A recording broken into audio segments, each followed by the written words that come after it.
আসসালামু আলাইকুম সুপ্রিয় শিক্ষার্থীরা, আজকে আমরা দেখব যে কোন কোন বাক্যগুলো আমাদের অতীতের দিকে নিয়ে যায়। আজকে অতীত রিলেটেড কথা আমরা আলোচনা করব। ইফ সম্পর্কিত আলোচনা আমরা দেখছি ইফ আমাদের ভবিষ্যতের দিকে নিয়ে যায়। হ্যাঁ, ইফ যুক্ত বাক্যগুলো আমাদের ভবিষ্যতের দিকে নিয়ে যায়, কিন্তু কিছু জিনিস আছে বা কথা আছে যেগুলো আমাদেরকে অতীতের দিকে নিয়ে যাবে। যেরকম এর মধ্যে একটা আছে সিন্স। আমরা জানি সিন্সের বাংলা হলো যেহেতু, কিন্তু সিন্স যখন দুইটা ক্লজ মানে কথার মাঝে বসবে তখন বাংলা আসবে পর থেকে। তারপরে অ্যাজ দো অ্যাজ ইফ, যেটার বাংলা হলো যেন। তারপরে বিফোর আফটার, বিফোর মানে পূর্বে, আফটার মানে পরে। তারপরে আছে ইট ইজ টাইম অথবা ইট ইজ হাই টাইম, যেটার বাংলা আমরা জানি এখনই সময় বা এখনই যথাযথ সময়।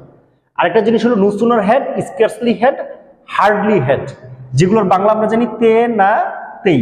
এই জিনিসগুলো আমাদেরকে অতীতে নিয়ে যায়। কিভাবে আমরা খেয়াল করি, যেরকম আমরা যদি পর থেকে দিয়ে কোনো বাক্য তৈরি করি, আমরা কি বলি যে এটা হয় অনেক বছর আমাদের সাক্ষাতের পর থেকে। এজন্য সিন্সের প্রথম অংশে যদি প্রেজেন্ট ফর্ম থাকে, এখন প্রশ্ন হলো সাবজেক্ট কই। একটা বাক্যে সাবজেক্ট থাকবে, একটা কথার মধ্যে সাবজেক্ট থাকবে, এটি স্বাভাবিক। তো আমরা যদি সিন্স দিয়ে বাক্য লক্ষ্য করি যে এটা হয়, ইট ইজ মেনি ইয়ার্স, অনেক বছর, সিন্স পর থেকে, তাহলে কিসের পর থেকে? আমাদের সাক্ষাতের।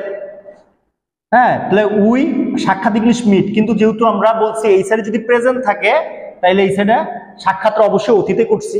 ম্যাট আর শেষবারের মতো সাক্ষাৎ, উই ম্যাট লাস্ট। সিন্সের পরের অংশে কি পারবে সেকেন্ড ফর্ম হয়েছে। অনেক সময় ইজের জায়গায় ইট হ্যাজ বিনও থাকতে পারে। ইট ইজ মেনি ইয়ার্স অথবা it has been many years. তবে হ্যাজ বিন থাকুক আর ইজ থাকুক, দুটোই তো বর্তমানে আছে। তাহলে বর্তমান থাকলে আমরা কোথায় চলে গেলাম? অতীতে চলে গেলাম। এখন জাস্ট এই প্রেজেন্টের জায়গায় যদি এই ইজ এর জায়গায় যদি ওয়াজ আসে, তাইলে কিন্তু আর শুধু ম্যাট হবে না, তখন হবে হ্যাড ম্যাট লাস্ট। কারণ আমরা জানি প্রেজেন্ট ফর্ম কোথায় নিয়ে যায়? পাস্ট ফর্মের দিকে নিয়ে যায়, কিন্তু পাস্ট ফর্ম নিয়ে যায় পাস্ট পার্টিসিপল, মানে আরো অতীতে নিয়ে যায়। আর পাস্ট পার্টিসিপলের পূর্বে কি থাকে? হ্যাড থাকে। এজন্য এখানে যখন ইজ অথবা হ্যাজ বিন তখন শুধু ম্যাট, আর যখন ওয়াজ মানে অতীত তখন হবে হ্যাড প্লাস মিটের তৃতীয় রূপ ম্যাট। তো এইটা হলো সিন্সের অতীতের দিকে নিয়ে যায়।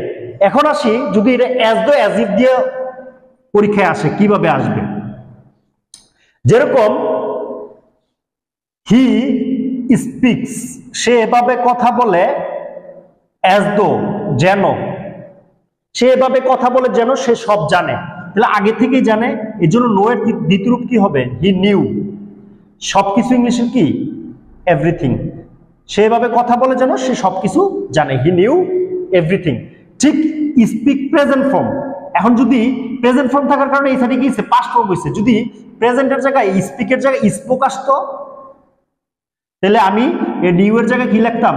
Had known. কারণ নো নিউ নোন। হ্যাঁ, তাহলে এখানে প্রেজেন্ট ফর্ম থাকলে নিউ আর পাস্ট ফর্ম থাকলে হ্যাড নোন। ঠিক আছে, তাহলে এই যে হলো অ্যাজ দো অ্যাজ ইফ এর সম্পর্কে আমরা জানলাম। এখন পরীক্ষায় যখন বিফোর আফটার দিয়ে কোনো বাক্য আসে তাহলে কিভাবে হয়? এখন আমরা কিভাবে বুঝবো এখানে কখন তৃতীয় রূপ কখন দ্বিতীয় রূপ? একেবারে সহজ। বিফোর মানে পূর্বে, পূর্বের অংশে তৃতীয় রূপ থাকবে, আর আফটার মানে পরে, পরের অংশে তৃতীয় রূপ থাকবে। হ্যাঁ, আর তৃতীয় রূপের সাথে তো হ্যাড থাকে। তাহলে এক অংশে যখন তৃতীয় রূপ থাকে, অপর অংশে নিশ্চিতভাবে কয় নম্বর রূপ থাকে? যে এক অংশে তৃতীয় রূপ থাকলে অপর অংশে নিশ্চিতভাবে দ্বিতীয় রূপ থাকবে, এক অংশে তৃতীয় রূপ থাকলে অপর অংশে নিশ্চিতভাবে দ্বিতীয় রূপ থাকবে। এজন্য আমরা বলি যে দ্য পেশেন্ট হ্যাড ডাইড, হ্যাঁ, রোগী মারা গিয়েছিল, হ্যাঁ, বিফোর পূর্বে। কিসের পূর্বে? দ্য ডক্টর কামের দ্বিতীয় রূপ কি হবে? কেম। যে বিফোরের পূর্ব অংশে হ্যাড প্লাস তৃতীয় রূপ, আর পরের অংশে হ্যাঁ এই যে দ্বিতীয় রূপ। কিন্তু যদি এইভাবে বলতাম, হ্যাঁ, দ্য পেশেন্ট হ্যাড ডাইড, না, এটা দা হবে, টিএচি দা।